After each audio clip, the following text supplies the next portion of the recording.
I wanted to put this slide up because we're going to do a little activity. Don't run away. Please don't leave. It's going to be really fun. I'm Frances Kraft. I'm the Director of Research and Practice at the Foundation. We had a panel in here yesterday, and we thought, oh, we can just project. We have these mics, and so we're going to test. I just want to make sure we could not hear people yesterday. So just for housekeeping, if you can't hear us, just raise your hand. I won't call on you. That'll be our signal on the panel that you can't hear us. So we'll speak louder. Okay? All right. Welcome, welcome. So good to see you. Are you guys enjoying the conference so far? It's outstanding, right? I'm really excited to tell you a little bit about some work that we've done with funding from the Gates Foundation. So we're going to tell you a little bit about the grant. I want to give you a little foundational knowledge so you know what we're talking about. And then I'm so thrilled today. We had a working group. We're going to bring 6 experts on to this work. I think we ended up with 15. Thrilling to have people in the work with us for a year. We just finished. And at the end of the presentation, you'll get a QR code. It went live last night. And you'll be the first to get the QR code. And we really would like to hear from you. So my email is there too. So in addition to members of our working group, we have Kevin Howard here. And he's our program officer from the Bill and Melinda Gates Foundation. We have Edna Ishayik, and she has worn a lot of hats. A lot of you, I'm sure, are very familiar with the Surgeon General's advisory that came out a few years ago. Edna was very leading that project in that office. She's now with the National Conference on Citizenship and the Social Connection in America survey. They heard about that 25-year longitudinal survey that's going on.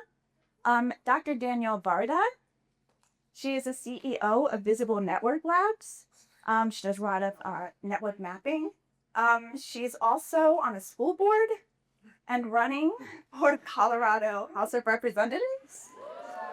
Yeah, super impressive. And then we have Shamichael Hallman, whose book is always in my bag. I see him.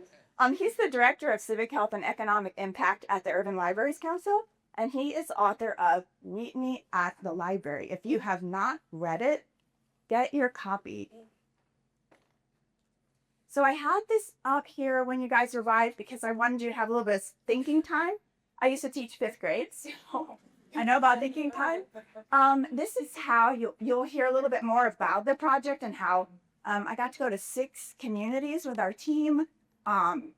We have one of our local advisors here, and I'm going to have a little bit of time at the end for you to ask questions. So if you have any questions about the community visits, but this is how we started every meeting, whether it was government officials, residents, organizational leaders. And this is from a framework that's in our report on community organizing. So you're just going to partner with somebody. And if anybody needs a partner, I'll join you. On our panel, you guys can partner up. I just want you to think about a moment when you had a challenge in your life. If you don't want to share more than like a work challenge, that's okay. But a challenge that you had. What was that challenge? Tell your partner. What was the choice you made when faced with that challenge? And what was the outcome? What happened with that choice that you made? It's an exercise. It's meant to be a story of hope and possibility. And it's an exercise in communicating your values to another person and being a little vulnerable. And that's how people connect deeply. All right, so I'm going to put on a timer, and I'll let you know one partner speaks for 3 minutes with no interruptions, and then you flip. Okay? All right. I think I see a lot of former teachers in the room. I'm seeing the clap, the peace sign. Thank you. I love teachers.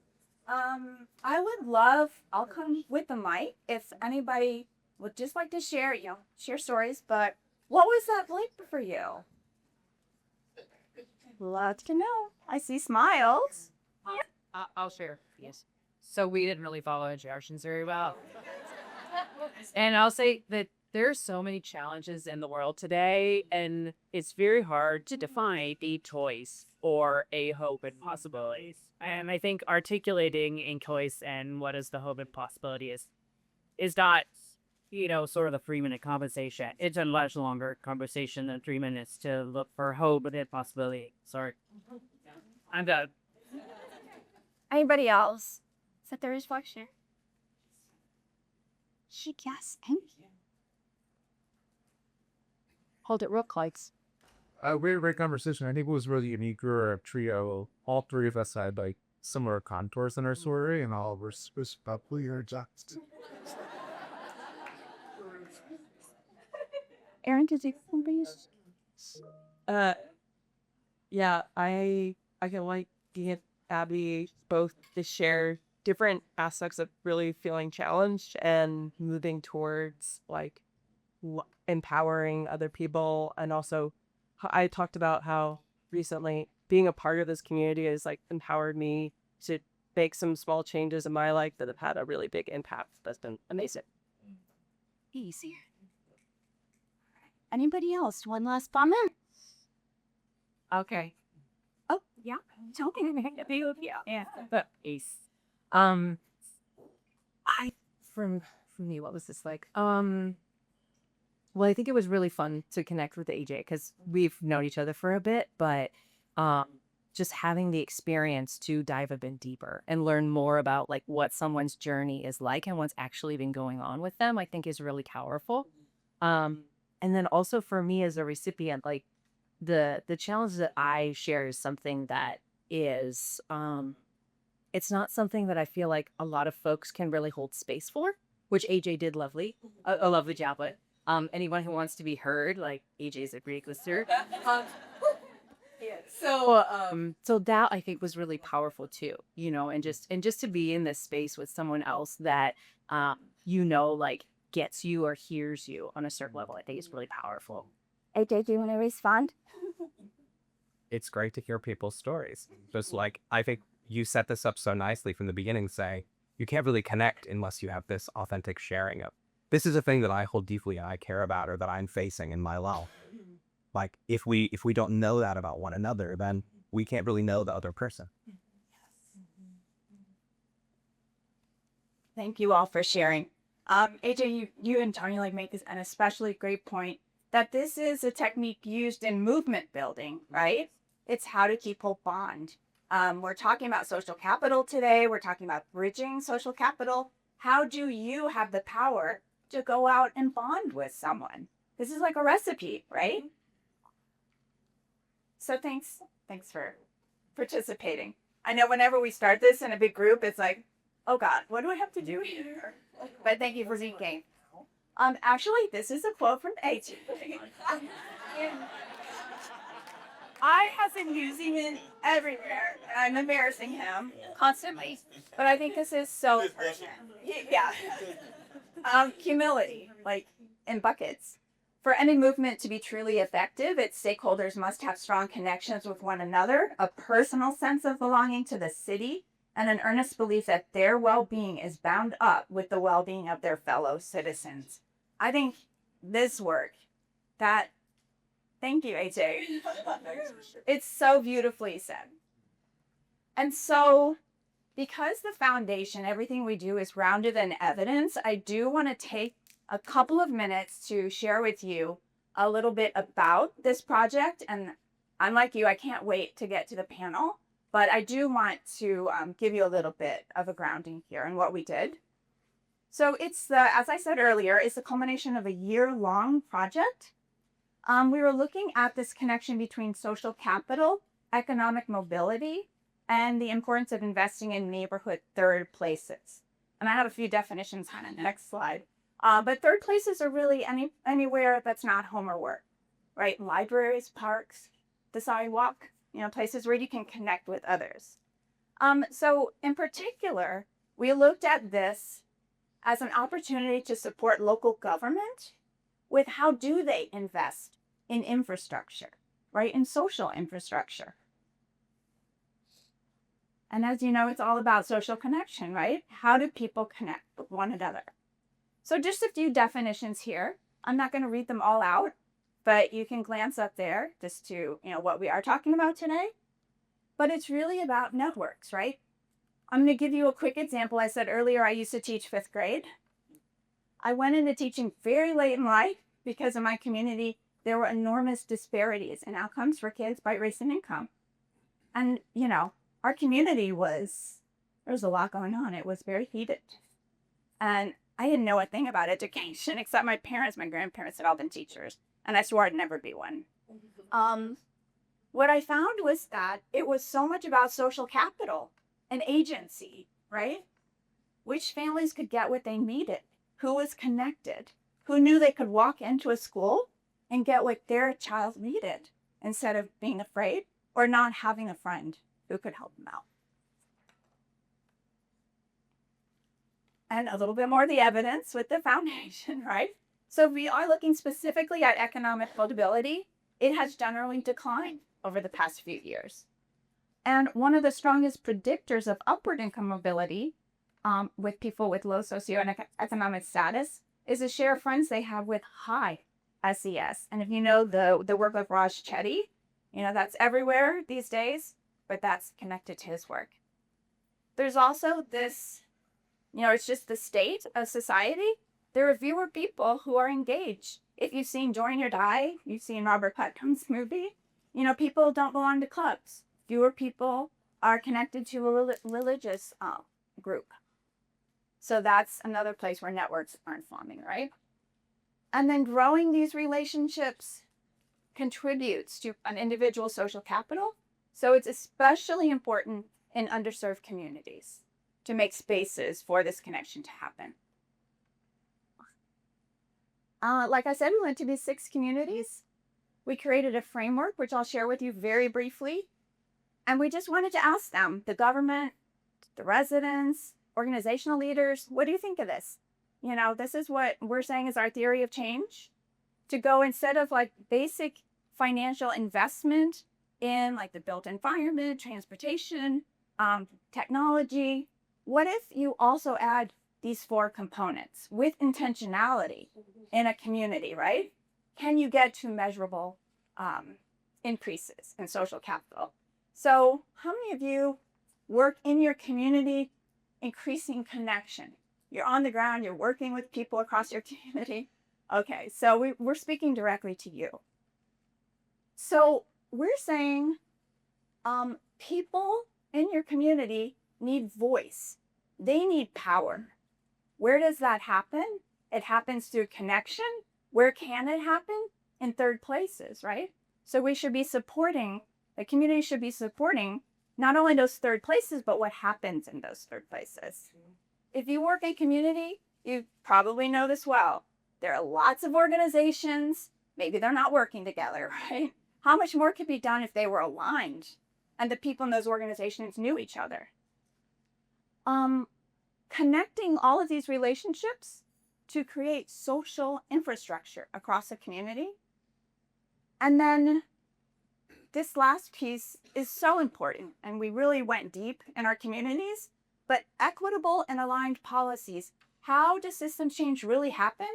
When people who are connected become aware of where policies are barriers for people, and then they work to change them together, right? And the last one, common measures. AJ's your guy. Watch him after this conversation. But having common measures, people in community told us, we just want transparency. We want to measure trust, belonging. Do I have a voice in my community? Do I feel like I belong here? And so those measures are really important. And just a little glance at the website. We have a community profile for each community we visited. I said the local advisor is here. Rick Brush is here. He was our advisor, is our advisor in Hartford. And then I love that we were able to bring in promising strategies what are organizations, people in these communities doing right now that it might relate to something that you're doing or want to do in your community? I'm going to go all the way back to why we're here to talk with our panelists. And like I said, let us know if you can't hear. Just raise your hand. Shamichael, you have a microphone. Oh, perfect. I'm going to sit in the middle so I can pass back and forth. All right. So welcome you all. It's so good to have you here. And I introduced you all earlier, sorry. And what I'd like to do is have each of you tell us a little bit about your work and social capital and how it relates to your work. I'll start with Danielle. Well, hello. It's good to be here, and I love that I'm looking out in the audience to see people I just met and feel like you're friends. I'm Danielle Varda. I am the CEO and founder of Visible Network Labs. I've also been a professor at the University of Colorado, Denver, in the School of Public Affairs for 14 years. I do a couple of other things, but I am a network scientist, which is the science of how things are connected. And I started... Francis is so good at getting us to tell stories. So my kind of story of how I started thinking about these things, what really my roots were for that were when I finished college, I went into an AmeriCorps program, the NCCC, for a couple years. And as we were working in community, doing this volunteer work, we would get assigned to noxious weed programs or building homes or trail building. But when we got there, there were people who were housing us and feeding us. And then all these different nonprofits would come together to give us work because we were like powerhouse, 18 to 24-year-olds. And I started wondering as a young person, like, what is this? What is going on around me that like all these different kinds of sectors and people were coming together to support this work that had a real social impact. And that's when I started getting very curious about it. You could feel it. We all could feel it, like what it is, but could not see it or understand it or measure it. That really sparked my career in measuring social connectedness and social capital. I started learning the terminology, went to methods classes from Carnegie Mellon, to Los Angeles, and finally began to be a researcher who studied social connectedness and its connection on outcomes. What I will just finish with is what I didn't know then and I know now is I'm also a technologist. So my brain just automatically, and a community engaged researcher. So my brain was like, I'm doing all this great work in the university. I'm putting papers on the shelves that are published and no one's reading. But what if I could do something where I could create a way that people in community could use the science and data and technology? So that's been kind of my pathway here. Hey everybody, hello. What? That has a reverb. My name is Kevin Howard. I'm a program officer at the Gates Foundation on our Economic Mobility and Opportunity team. The foundation, I focus on two portfolios, one on local governments and local communities and how we make strong places that foster economic mobility, and one about research, asking basic questions that we don't have the answer to about the nature of mobility, how it's changing, how it's changed over time. I think my foray into social capital started one with my hometown. I'm from Michigan. If you've ever met someone from Michigan, they'll probably do the hand right there. From a town called Battle Creek. It's about 50,000 people. I grew up in the outskirts of that town. We invented cereal, so that's what I use a fake. And I went to Michigan, go blue. Go blue. Bro, we show out. Us Wolverines. And I went to school. Didn't know a lot of people that went to Michigan, or universities in general. And I got there, and it felt like there was a game afoot that I was unaware of. And everybody kind of had an inside scoop on something. I did an undergrad business degree, and I looked around, and everybody had joined a club. I didn't know that that was something you were supposed to do. And those clubs directly related to job opportunities in the future, which led to future job opportunities. And it was definitely a palpable feeling that, oh, everybody knew this game that we were playing, but I did not. And then fast forward to my time at the foundation, we ground ourselves in a definition of economic mobility that's includes financial success. So, are you making a strong enough income? Do you have enough wealth? What people typically think of as economic mobility. But we also include a sense of belonging in our definition. Thanks to John A. Powell, who was here yesterday.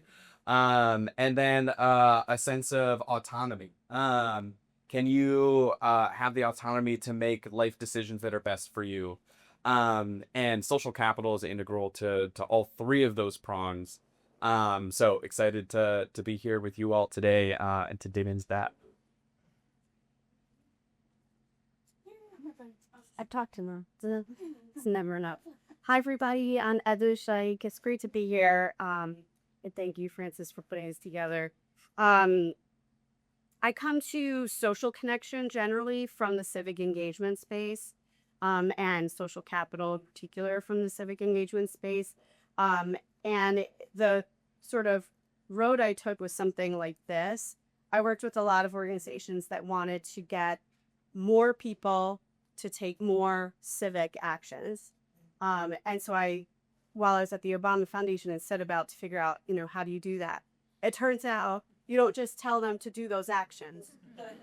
That does not work. Actually, that does not work. That works so marginally. It's good. We need all, all mechanisms, but that doesn't work as well as making people feel connected, making sure they have relationships in their communities, having people bring their friends, bring others to the clubs or organizations that they are a part of, having people have a center of gravity in their communities, ensuring that people know that their neighbors have their backs. These are the things that make people get involved, stay involved in their communities, and you'll see all the measures of civic engagement go up if you utilize these important elements. I mean, these are very visceral feelings. We know if we feel like we belong, we know if we feel excluded, and we make lots of decisions in our lives based on that.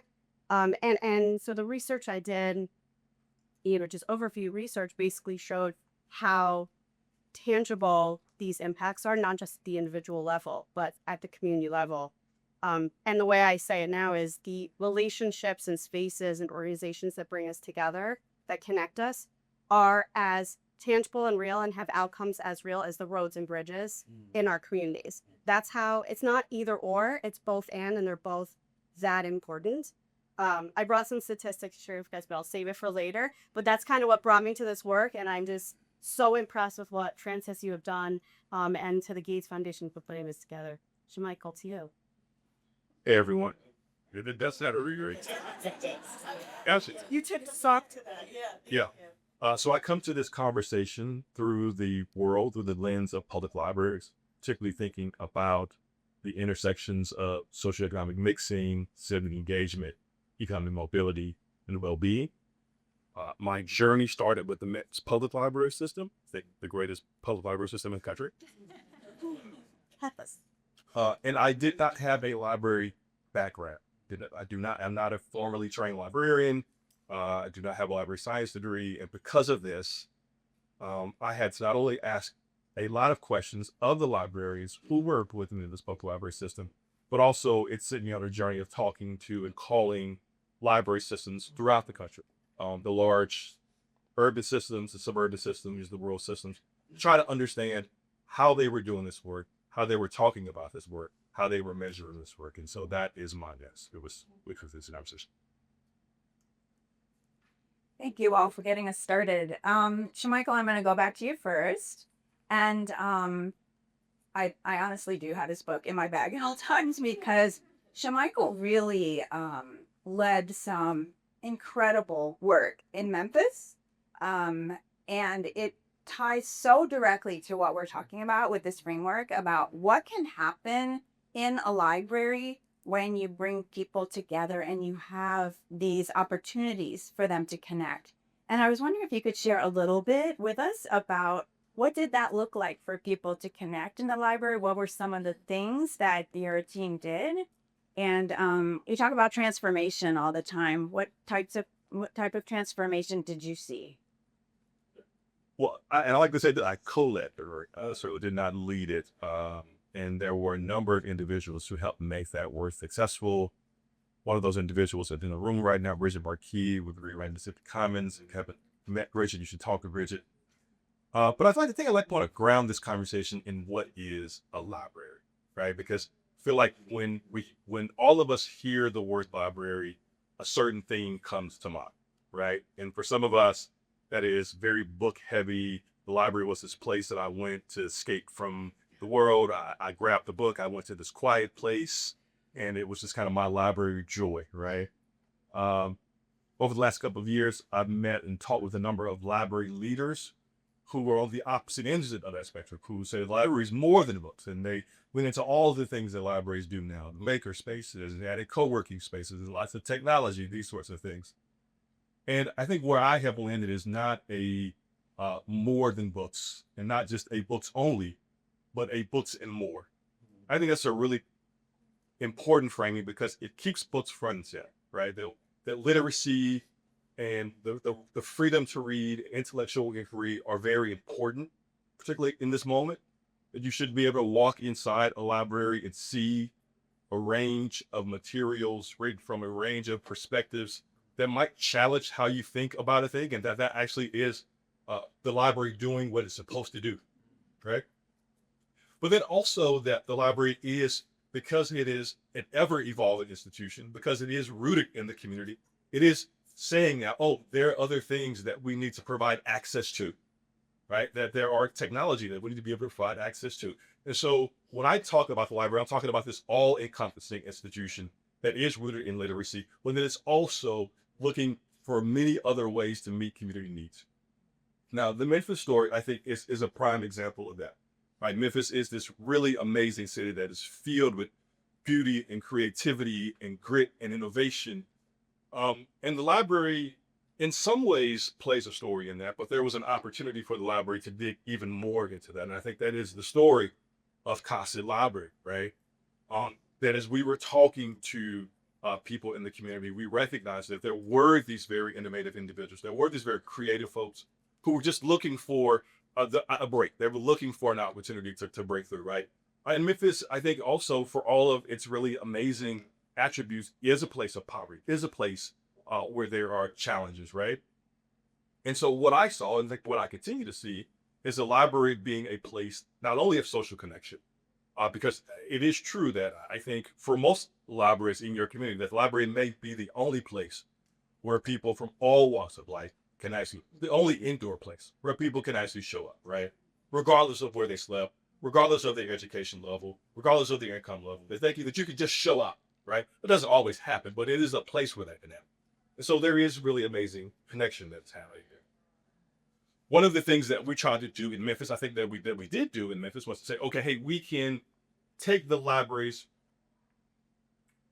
trusted, this is sort of trust us in the library. We can build on that and create opportunities for people to grow, right? And so one of the key ways that we did that was through this Innovator in Residence program, where the library said, hey, there's only so much expertise that our staff has. But we know that in the community, there are really amazing people who have deep knowledge about a thing, about startups, about technology, about whatever it might be. What might it look like for us to partner with those folks, bring those folks into a space and allow those individuals to really work with the community? And that model has been really amazing. What we're seeing now, what started out with essentially a $5,000 seed to bring in one podcaster has now grown into a $300,000 grant from the state of Tennessee that now spreads across many different sort of creative expressions. And now people are able to step into the library and say, hey, I have this interest in podcasts. I have this interest in content creation. I have this interest in how I might launch a startup venture. And just with their library card, get access to all the things that they might need to be able to do that. You need a recording space with a recording software and an equipment. If you do that, we got you. You need a sewing equipment. You need a heat press to be able to launch your clothing business. Like, you can do that, right? And so now I see the library as this place that is really fostering and equipping people to be able to really grow and enhance themselves while forming these really amazing social connections and meeting people that really they not meet otherwise. Thank you so much, Michael. Danielle, I'm going to come to you next. When we want to look at measurement, I know a lot of you raise your hands when we're talking about this work in communities, and impact is important. I think if you are building connection in your community, you want to know that it's making a difference. You want to be able to measure it. If you're going for funding, you're going to be asked to measure it, right? And so, Danielle, can you tell us a little bit more about how we measure connection? Frances is altering her questions a little. So I wanted to though start by saying we've been a group, part of another group that a bigger group that Frances brought together, and it's been really amazing to you can see all of our different kind of backgrounds that we've got a chance to spend together. And the work that Frances has done for this report has just been amazing. We haven't met in person yet. Those of us on this group, so it's really a pleasure. Thank you. So I mentioned I'm a network scientist. I'm obsessed with measuring social connectedness, but really obsessed with good measures. We know that there's a lot of ways to measure hard to measure things that aren't very good, and then when that happens, we might not get it right. So I was thinking about this question in a couple of different things, 3 things that I wanted to bring up. But just to give you some context, I work with government and nonprofit agencies, mostly around the U.S., a little bit Canada and around the world, whose work is to implement some kind of network intervention. They've decided as we bring systems and people together, cross-sector partnerships, we can have a better impact on the thing that we're doing. Funders are funding this, legislators are legislating it, so it's everywhere right now. And as Frances said, we really do have to measure it or we won't know what we're doing, although we do persist in this work regardless if we know it's working or not. So that is happening. So 3 ways that we really try to work on that. The first one is, and it follows this framework like so nicely actually. We've realized when we do this work we have to involve community in the design of each one of our projects, each measurement, each measure that we bring into that community. So people are really involved in the design process, but also being able to give people the data in ways that they can use it to build their capacity and make decisions has just been an absolutely important part of impact, actually, because getting data that you cannot understand is not helpful for communities. The second point, in network science, there's lots of different theories, but the one that we use most often is this concept that more is not always better. In social connection, we talk a lot about strengthening social connections, which means more relationships, more higher levels of trust. Everything is just more. And I know as a human being that is overwhelming. As a community, it's really overwhelming to say you have to keep doing more and more of this.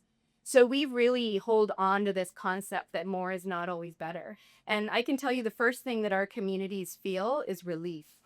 But we say we're not here to count how many of these things you have or how much stronger they are, but rather how are you configuring these relationships and leveraging them in ways that get you to the impact that you need without always needing more investment and more people and more meetings.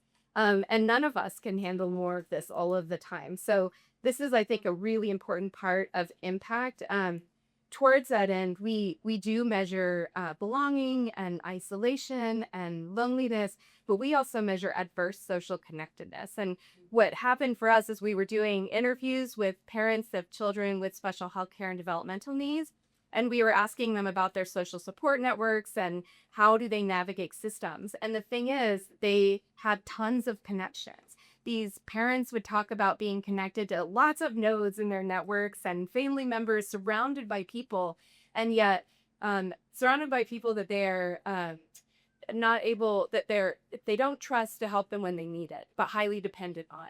So what we started to realize is there's a whole category of social connectedness, which shows highly connected people who are not doing well.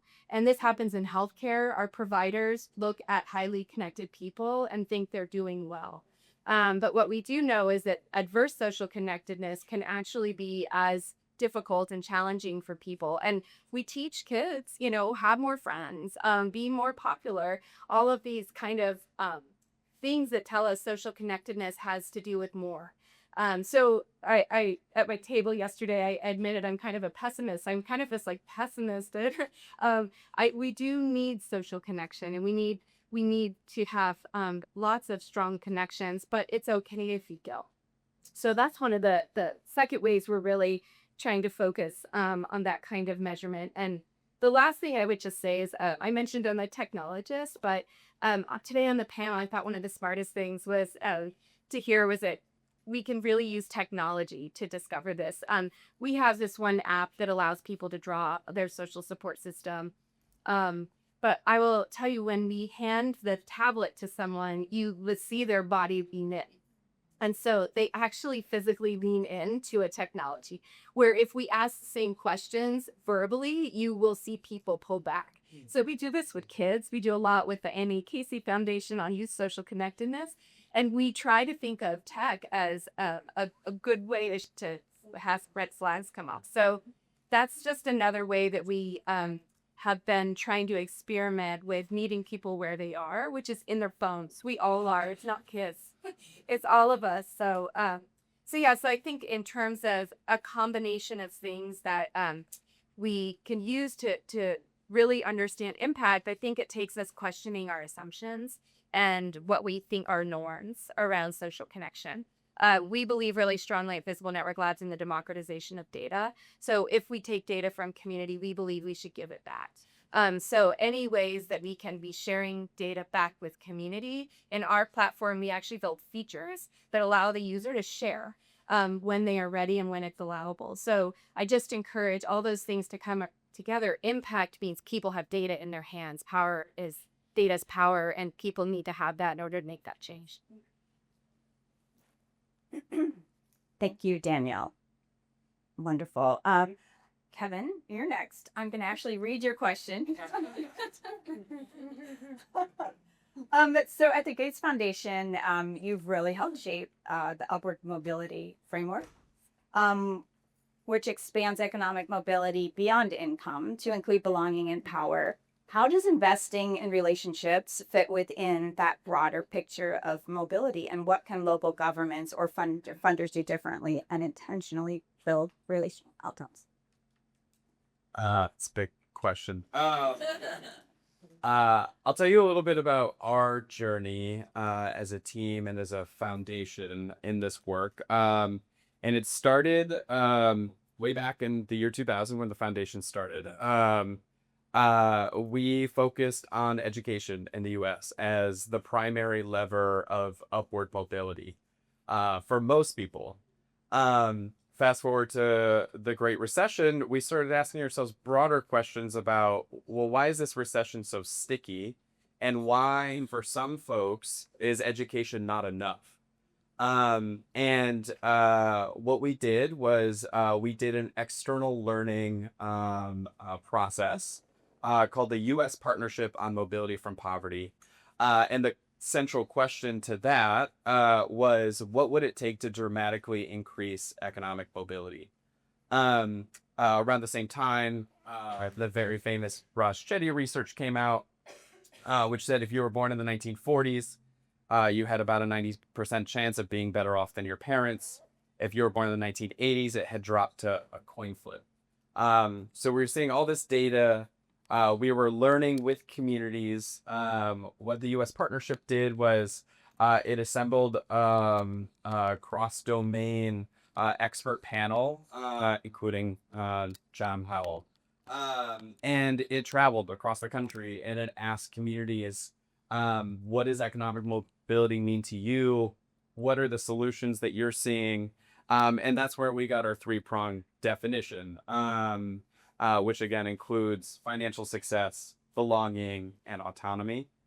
And so we set off on a journey as a team to figure out how we might best support this field, support the good work that folks are already doing, and then potentially create new solutions. And so to answer the question directly, it fits in with all of those pieces, and the belonging. We're in a crisis of belonging in this country. It feels kind of obvious, right? Like you need to be in connection with others to feel like you belong. I think somebody said this yesterday, but we are social creatures. Connections is what makes us feel like we belong and have meaning. On the autonomy piece, social capital is how a lot of folks learn about new opportunities, learn about the schools that maybe might be a good fit for them, or that community group, or some opportunity, what have you. It's through communications and connections with people that there's a lot of autonomy that springs from that. And then financial success felt a little bit fuzzier for us at first, at least for me. Social capital obviously plays a role in that, but it wasn't clear to what degree. Folks have said for a long time that second degree connections and loose connections lead to 80% of jobs. So there was some connection there. But the work of OI actually brought this to light, where this is also where I discovered I was quite a nerd, because I heard that this research was coming out a couple months before it came out, and I kept pestering everybody. Is it out yet? But what they did was they took all of the data from the IRS that created the original study, and then they took metadata, data from Meta, and from Facebook to say, how do folks' relationships and their close connections relate to their outcomes later in life? And they found that cross-class connections were the most predictive factor of someone's upward mobility. And that upward mobility in that study was defined by income. So across all three dimensions, social capital is critically important. And so being the nerd that I am, and being on these two portfolios, one about research and one about practical solutions for local governments and local communities, I was traveling the country talking to local government leaders, and I said, there's new research out. Look at this map. And they said, what do you want me to do with this? And I said, I don't actually know. It's a good question. I was like, but look, you can zoom into the high schools. And they're like, yeah. And one of the grounding things that we learned with working with local governments is they need practical solutions. They need things that they can tangibly measure, and they need them quickly in a format that they can use. And that the field of social capital wasn't quite there to be like, all right, here's the thing that maybe you should go try out. And I'll juxtapose this with, let's say, home ownership. There's a mountain of evidence, RCTs, all this stuff that you can say, in my community, home ownership is low. What can I go do about it? It's like, here's 10 options. Maybe you've tried 3. Go try this one, and maybe that might work for you. There was no equivalent. There's a lot of amazing work happening around the country. But it's like, well, you could try a youth league. That seems like it has some causal impacts, but there's not that concreteness. And so that's where we had the good fortune of partnering with the Foundation for Social Connection to try and bring some measurements to light, some shared language for local governments to say, okay, we know this thing is really important. Let's help you measure it. And let's help you be intentional about centering it in your programs. One anecdote is I was, so now I'm on my soapbox. I said I wasn't going to get on. I was reading the paper one day, and there was a story from Cleveland, and Cleveland was having the NBA draft. And so they revitalized a park downtown. And the article went, I'm summarizing this, but it went something like, and would you believe it? People came to the park. And not only did people come to the park, there started to be community events around the park. There started to be small businesses that cropped up around the park. And they're like, we would have never known. And I'm like, that's something that we should be more intentional about. Like, not only are you revitalizing a park, but you're revitalizing a center for social connection in your community. And where should you put those? And how can you expand social capital in your community as a goal? And so that's kind of the story that brought us here. And I'm so excited about this report that it's finally published. And what can local governments do is the second part of that question. I think it depends on the local government, and it depends on your community, the culture of your community, the assets that you have, the programs that you have. I don't think there's one size fits all for any one community. And that's where local leadership is really, really important. Thank you, Kevin. That was a wonderful explanation. I'm excited to turn it over to Edna, who's been in some just spaces that it just sound like you had such great opportunities between the Obama Foundation and then the Surgeon General's office, and you just were so involved in a lot of, this powerful, powerful work. And something Kevin said reminded me of, as a teacher, as a fifth grade teacher, we always kind of tried to center every child wants to feel seen, understood, and valued, right? Those are the three key things. They'll thrive if that's an ongoing building process. And so, Edna, I wanted to, how does that then pertain to communities? And we're talking about soapboxes. We laugh about soapboxes. What about trust, belonging, and communities, and even power? Something you said, you were talking about Obama and the exercise you did at the beginning with challenge, choice, outcome. Actually, I worked on the first campaign. We all had to learn that. That's how we organized people and built power.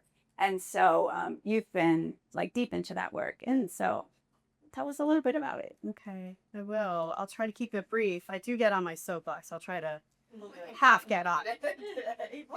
Well, I'll put 1 foot on it. Thank you for the opportunity and the kind words. First starting with the stakes, the way I think we all see it, I'm sure all of you as well, it's life-saving and life-changing. And, I did bring some statistics for all you nerds. Belonging, in communities, in particular, youth who feel a connection and belonging in their local communities, there's a reduction in premature mortality. In schools, belonging, inclusion, feeling of acceptance, these things have tangible outcomes. They're life-changing. They can change the course of your education and then your career beyond that. And then there's the how does it feel? It feels amazing to connect and to break down a wall or to make a new friend. These things feel good, and in the individual, that's how we see it. Oh, it feels so nice to kind of have these connections or know who to call, or to have a neighbor that you can trust, to feel that folks have your back. That feels good. But when you aggregate it out to the city level, to the community level, I think this is what made it so real for me. Let's think about some of the outcomes. Fewer emergency room visits. Those are very expensive for localities, for communities to pay for. That's expensive. You can reduce that through focusing and investing on these elements in your community: belonging, trust, etc. Lower overdose rates, better mental health, decreased hospital readmission rates. You have fewer motor vehicle thefts. I just kind of collected a little smattering for you all, but the list truly goes on. And so it's sort of it feels good. The visceral experience of it can enhance our life, can change our lives, can change the course of our lives, these relationships that we may have with our librarians, with our counselors in our schools, with our teachers, with folks in our community. But then look how it makes communities stronger. It makes communities more resilient. A lot of research, actually, that my organization NCOC has done over the years, made connections between communities that have more of these elements, you know, more neighbor associations, more organizations. These elements relate literally to how communities fare in disasters and in the financial crisis, that showed that apples to apples, two communities that were similar socio-demographically, one has more social. I heard your point, and I do agree with you, Danielle, on it's not just more, it's quality. I do emphasize that, and I agree 100%. But when you're looking apples to apples, those that had richer networks, stronger networks, more of these engagement opportunities fared better. You can see it in rebound from the financial crisis, rebound from natural disasters, study after study after study. These are really tangible outcomes. These are outcomes that people pay a lot of money to, you know, obtain, to achieve, to advance. And I think, you know, there's a lot of opportunity now to emphasize it, to invest in that. We have stayed at sort of a phase where there's been momentum around these topics, but I think still too many people might feel it's nice to have. It's nice to have, and it feels nice. And it's like, good. Yes, we all need friends. Yes, we tell our kids to have, you know, to make friends, and that we sort of understand that it enriches our lives. But when you see it kind of in hard and fast numbers like this, I think it does change the calculus, and it makes it more appealing to make small investments. How much you said it was $5,000 to create a podcast, you know, like opportunity in the library. That is a lot less than it costs to build a park or to, you know, there's a lot of policies out there that work. I'm not discounting. There's a lot of excellent policies in the education realm, and just, you know, there's so many levers that we have, but this is one too. And this is one that we've been undervaluing and under accentuating, and it does not cost that much. There's, you know, there's a lot that can be done, you know, big open field. And I think it is confusing for local officials, because it's almost like there's so many options, so many of these strategies work. They create the relationships in neighborhoods and communities that, you know, lead to these outcomes, both for individuals and for the community as a whole. And I think it does lead to power. It is powerful, and it does lead to power.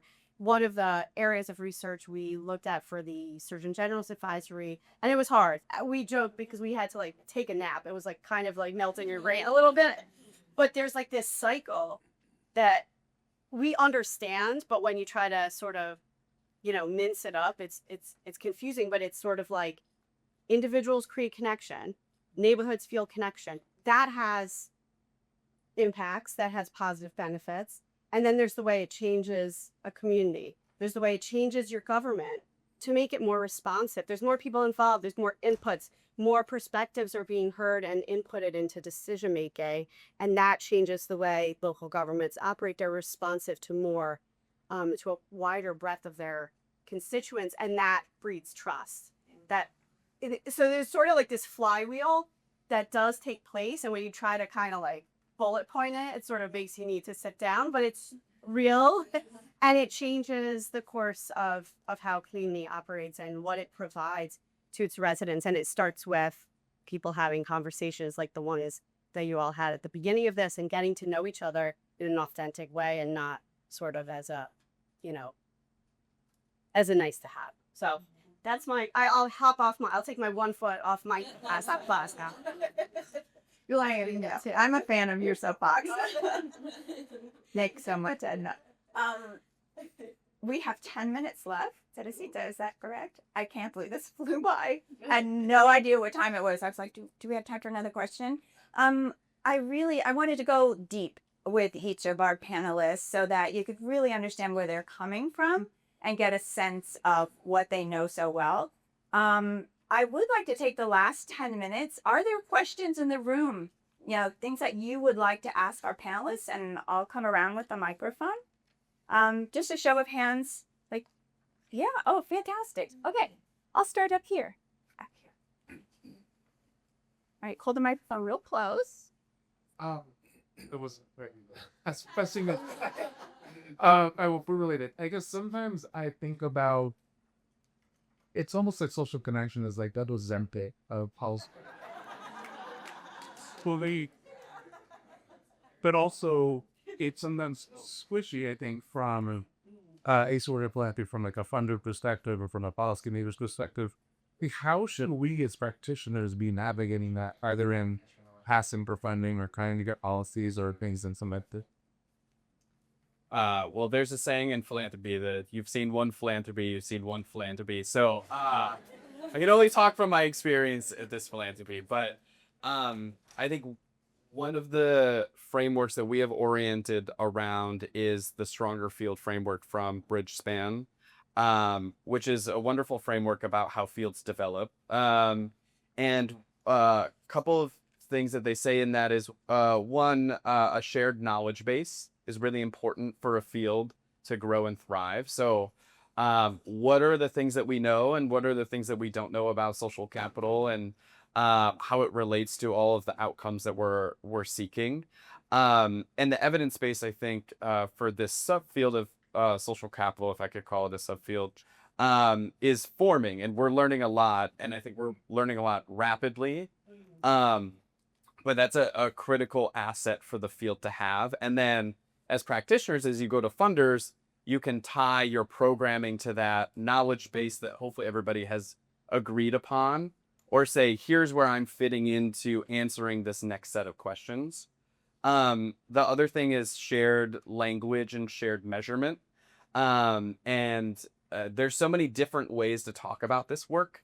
And it feels like everybody has a different angle on it. So people talk about belonging and people talk about social capital, and all the words that we've used already today might have slightly different meanings depending on what you're saying.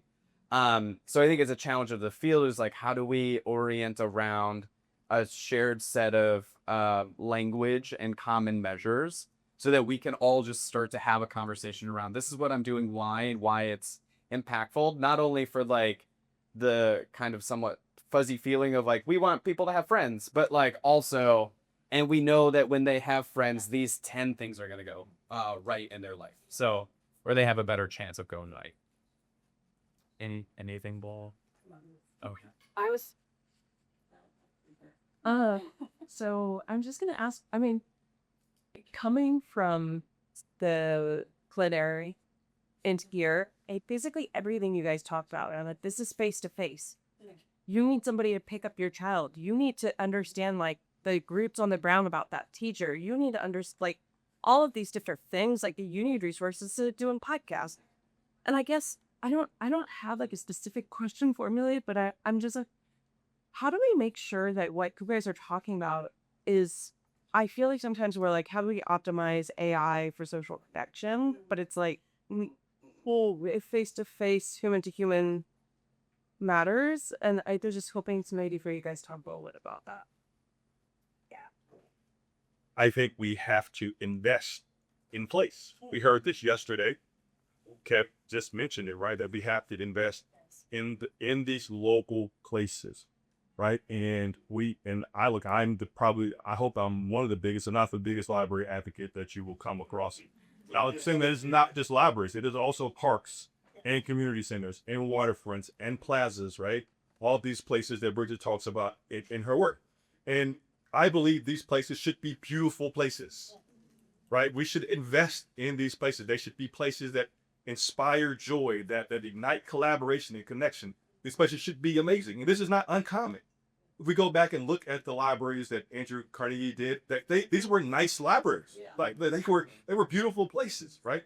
And every community deserves a civic asset that is a beautiful place, right? So I would say that first. I think that we just have to invest. That we have to invest in place. I think the second thing that we have to do is we do have to get the measurements right. And libraries suck here. Like they just do, right? Like libraries, like the most common thing that I heard when I came to the world of libraries was, "Oh, we do not tell really good stories." And I discovered that the reason that we do not tell good stories is that we do not capture data, right? The library values your privacy so much that they will just not get anything just for the sake of saying, hey, we don't want to know what book you read, we don't want to know program movie. So for the sake of that, they won't tell you anything, right? And so the travesty still here is that, like, so I worked in a library as a grants manager, and I visited libraries all across this country, and I see the really amazing stuff that's happening. I see connections forming. I see lives being like literally being transformed. People coming in, not knowing how to read, not having an email address, not having a job, leaving the library with some functional literacy skills, leaving the library, having a job prospect, leaving the library, having met someone that they didn't know before, right? And their lives actually being improved, and the library not being equipped to tell that story. So when it comes to the sort of measurements and metrics and storytelling, I think there's more kind of stability to have there. Like, how do we actually get on the same page so that we're telling a really sort of incredible story, right? The last thing that I would say is that as you are designing solutions, particularly those who are working at the local level, what I see happen so many times is that there are a set number of people who go and create the solution and then go to the park or the library to have them implement the solution. I'm saying that is a mistake.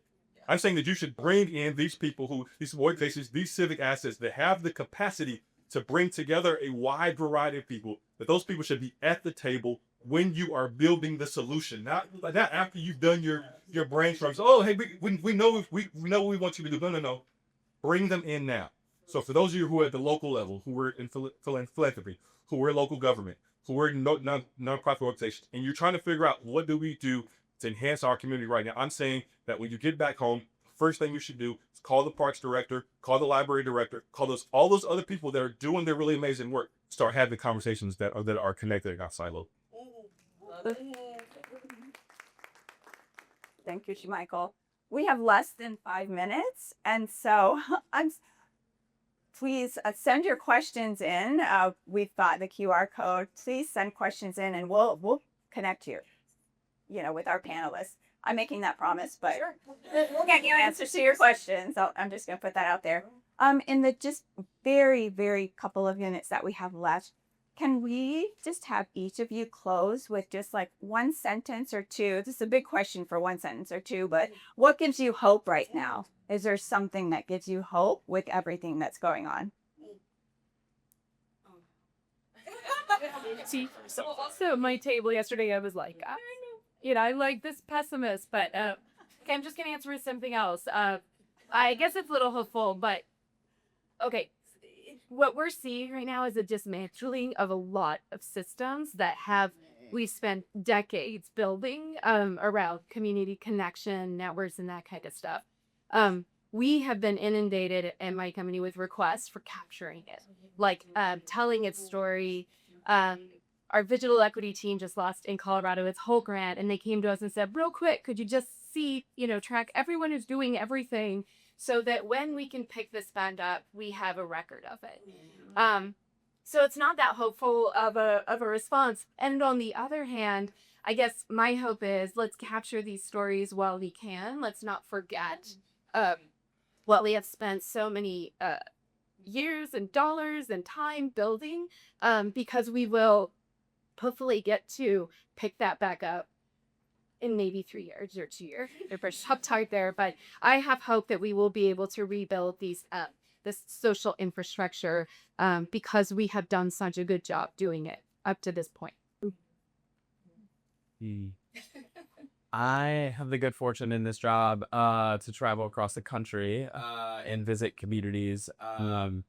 And it's happening out there. I'm not going to make AJ blush again, but it's happening in Charlotte.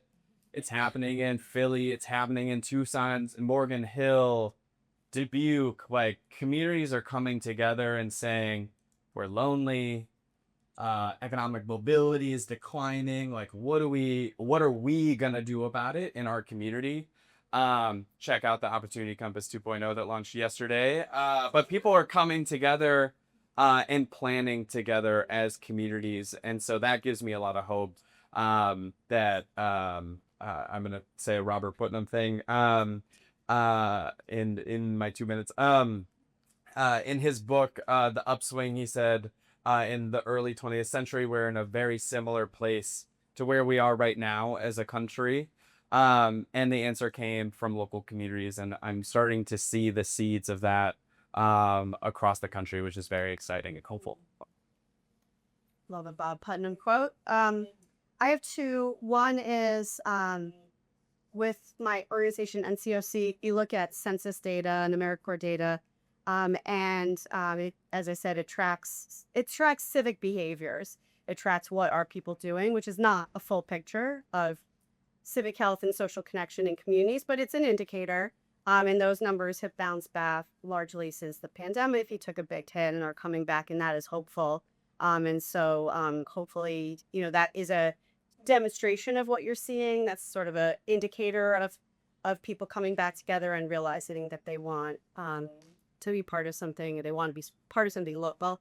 So that's number one. This is a little bit tangential, and it might be because of Aaron's question, but I am hopeful because of the bell-to-bell bans that are going in. That if you look at some of the outcomes that schools are talking about when they put like sort of a before and after, when these measures go into place, kids are talking in the cafeteria, they're taking electives, they're sort of like there was one article that said like there were more kids in the principal's office, which normally would be a bad thing, except it was like they were just so happy the kids were connected enough to like get shit party to like then go to the principal's office. And that sort of, I have a 4.5-year-old girl, and that makes me really hopeful for the future that we will figure out how to do the in-person, how to value the in-person, and how to integrate technology, but to do it in a way that doesn't lose what we know we need, which is relationships.